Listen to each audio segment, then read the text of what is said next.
Hello, my name is Patrick Worsnip, and I'm the editor and translator of a new selection of poems by the early 20th century Italian poet Umberto Saba, which is out from Carcanet.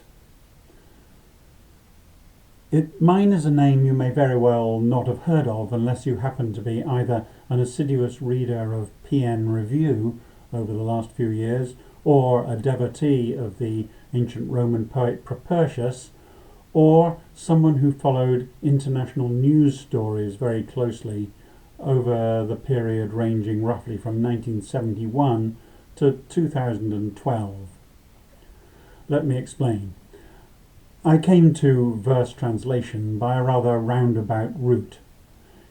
I'd been interested in it ever since I was a teenager, and I thought about it again when I came to leave university. It was at that time that I first got to know Michael Schmidt, the director of Carcanet Press, who was at the same university as me.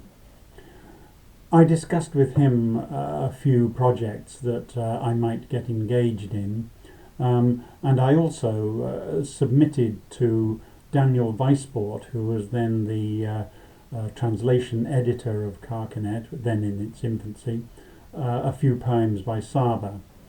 Daniel wasn't too keen on them, and both that and the other projects that I discussed came to nothing at the time, mainly because of the nature of the work that I undertook.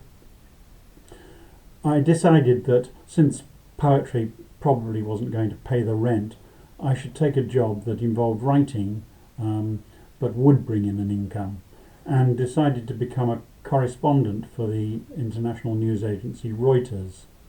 I worked for them for more than 40 years, reporting altogether from more than 80 countries and covering stories ranging from political crises to economic crises to wars to murders to papal homilies to football matches.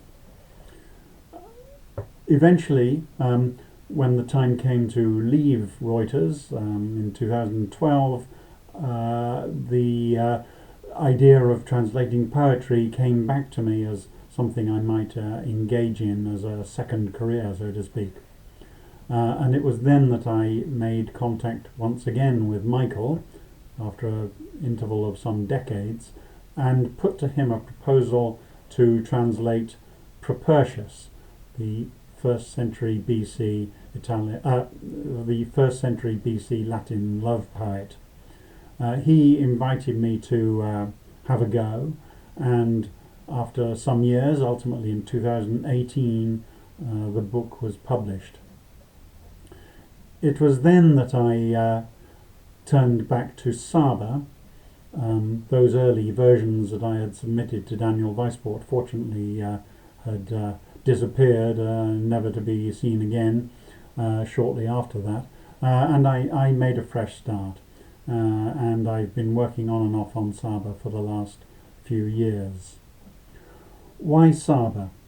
Well, I studied Italian literature at university, and I first came to 20th century poetry through the work of the Nobel Prize winner Salvatore Quasimodo, who, as it happens, has just had his complete works published in a translation by Carcanet, the translation of Jack Bevan.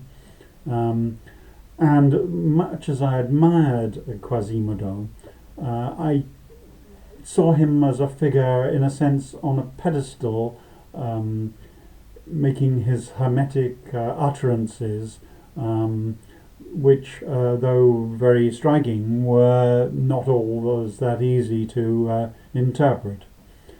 Saba, by contrast, was a totally different sort of poet. Instead of being on a pedestal, he was sitting next to me in a bar, telling me intimate details of his life, his family, his loves, and about his native city, Trieste. Trieste, in a sense, defines Saba. He was born there and spent much of his life there In the beginning of his life, it was part of the Austro-Hungarian Empire, although majority Italian-speaking, and later, after the First World War, passed to Italian control. Saba was born in 1883 and died ultimately in 1957. It's been asked where I prefer to do my translation. Well, I'm fortunate enough to own a small house in a village in the central Italian region of Umbria, and I spend as much time as I can there. It so happens that Umbria was also the birthplace of Propertius, the poet that I first translated. He was born in Assisi, later to be made much more famous by St. Francis more than a millennium afterwards. And the feeling that Propertius had lived in that area somehow was an inspiration to me as I set about translating his work. Later, when I came to Saba, Italy was still a favoured place for doing the translations. I believe in getting to know the area where a poet wrote, and I spent a certain amount of time in Trieste, familiarising myself with the landscapes that and cityscapes that Saba describes, and visiting in particular the antiquarian bookshop that he acquired, and which was his principal source of income for much of his life. How did I make the selection of his work?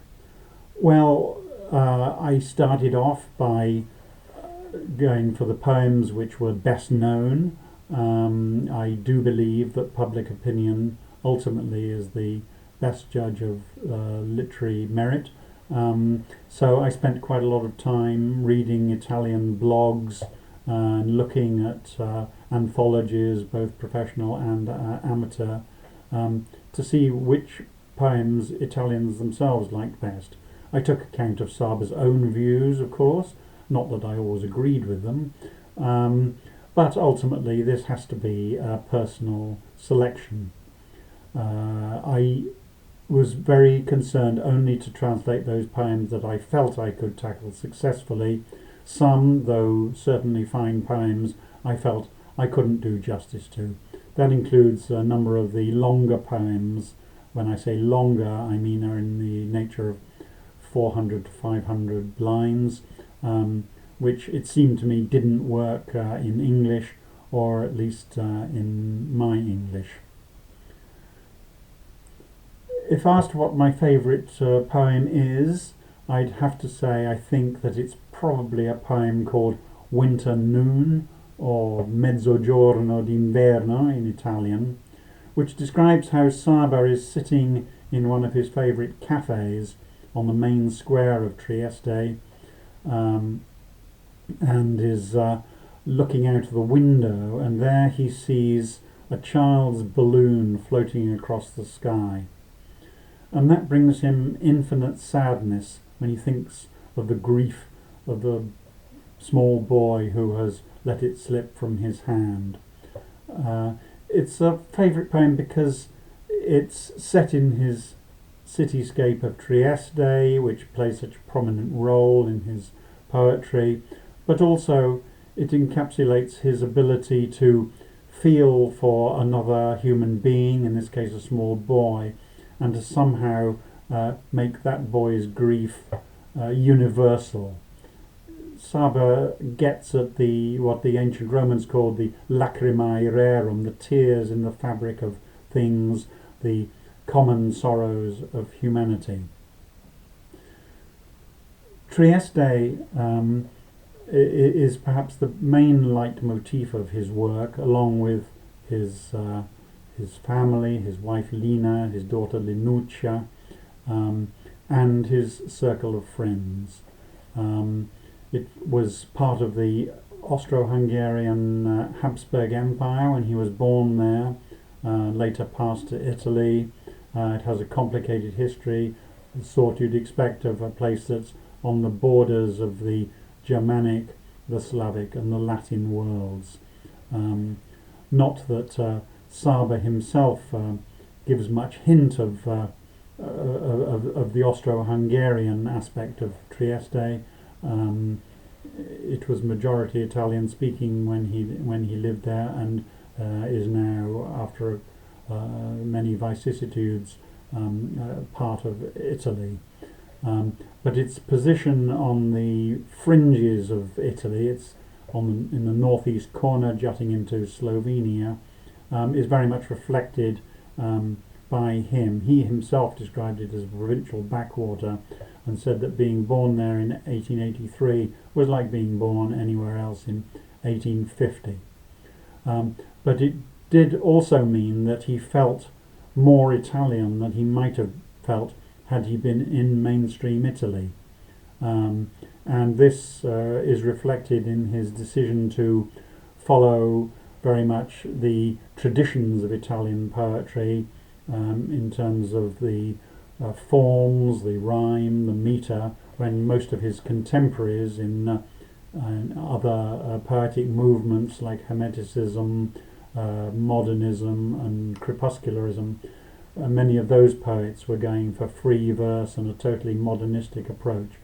Saba's work is modern, and yet it is deeply rooted in the history of Italian literature. Indeed, the title of his principal collection, the Canzoniere, or songbook, is the same title that was used in the 14th century by Petrarch.